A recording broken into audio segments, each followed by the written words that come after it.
Di belakang saya ini adalah bangunan Koperasi Merah Putih, desanya Tambak Romo ya, Kecamatan Geneng, Kabupaten Ngawi. Nah teman-teman, mari kita ulik bentar tentang keberadaan Koperasi Desa Merah Putih ini ya. Dan ini bangunannya sudah selesai ya, tinggal nunggu nanti berjalan seperti apa. Oke, mari kita ulik sedikit mengenai bangunan koperasi ini.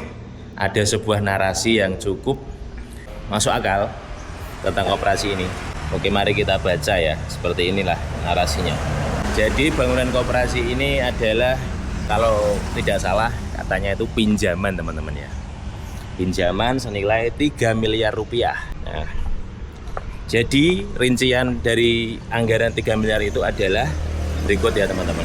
2,5 miliar untuk bangunan.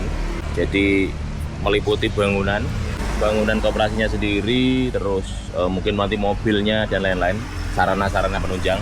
Terus 2,5 M untuk bangunan, alat prasarana dan kendaraan. Nah, yang 500 juta itu untuk modal usaha muter ya, untuk perputaran barang dan isiannya ya. Jadi ini konsepnya itu utang ya bosku ya. Utang bukan hibah. Bunga 4% per tahun.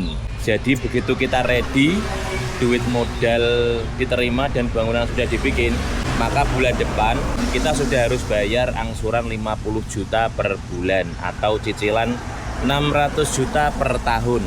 Untuk menghasilkan 50 juta laba bersih ya per bulan, jika margin bersih koperasi 5%, maka harus menghasilkan 50 juta rupiah dibagi 5% sama dengan 1 miliar omset per bulan ya. Jadi 1 miliar omset per bulan. Artinya koperasi harus memutar omset 33 juta per hari stabil. Kalau margin hanya 3%, lebih realistis untuk retail sembako, maka 50 juta rupiah dibagi 3% sama dengan 1,67 miliar omset per bulan. Ngeri sekali ya. Apakah sanggup nanti? Lanjut, apakah semua desa punya daya beli sebesar itu? Nah, itu adalah pertanyaan besarnya ya teman-teman. Setiap desa kan punya daya beli masing-masing ya, dan tidak semuanya itu akan berjalan sesuai rencana. Jawabannya belum tentu. Apakah pengurus koperasi punya pengalaman mengelola duit sebesar itu stabil beberapa tahun? Coba cek ya, ketua koperasi yang berlatar belakang pengusaha dengan omset di atas 1 miliar sebulan, ada nggak? Nah, KDMP bukan bisnis warung kelontong di desa yang omsetnya cuma beberapa desa, tapi harus 33 juta per hari. Nah itu dia, biar bisa bayar angsuran 50 juta per bulan, 33 juta per hari ya. Luar biasa. Itu kelasnya Indomaret, Alfamart itu ya. Itu aja belum tentu dapat segitu ya per hari. Apalagi dengan banyaknya koperasi yang baru dibuat ya. Nah saya rasa sih akan mustahil. Itu belum buat bayar pegawai, SHU dan lain-lain.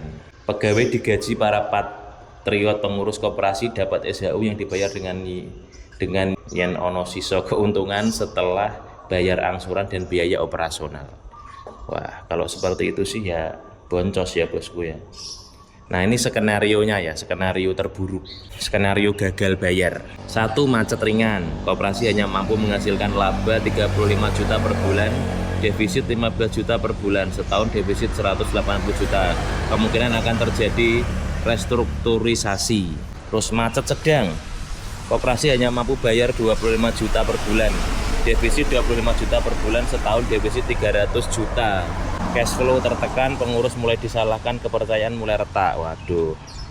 Terus ini kemungkinan yang paling berat ya, gagal total atau zonk. Koperasi tidak menghasilkan laba sama sekali, lubang 600 juta per tahun, bunga tetap berjalan, status kredit bermasalah. Wah, ini kemungkinan terburuk ya kalau koperasi Desa Merah Putih itu tidak berjalan sesuai rencana. Sekarang hubungkan dengan kondisi desa yang ruang fisiknya sudah sempit, ruang fiskalnya ya. Jika desa harus ikut menopang atau terdampak skema pembiayaan alias yang bayar utang dibebankan dana desa, maka 1. Pembangunan jalan bisa berhenti, tidak ada pembangunan lagi di desa. Itu kemungkinan terburuk. Saluran air tertunda, program pemberdayaan terpangkas, infrastruktur kecil desa terancam macet. Nah, dalam ekonomi publik ini disebut crowded out. Anggaran pembangunan tersedot untuk mengambil resiko usaha. Nah, itu dia teman-teman ya. Jadi hadirnya KDMP ini ya, Koperasi Desa Merah Putih ini memang masih menjadi topik yang hangat dan juga ya pro kontra ya. Tapi semoga memang pemerintah punya ide yang memang brilian ya. Jadi memang rakyat ini memang pola pikirnya belum sampai.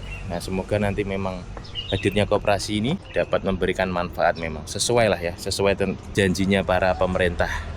Soalnya ini memang berat. Kalau saya bayangkan aja belum tentu ya. Oke, salam sehat, salam waras.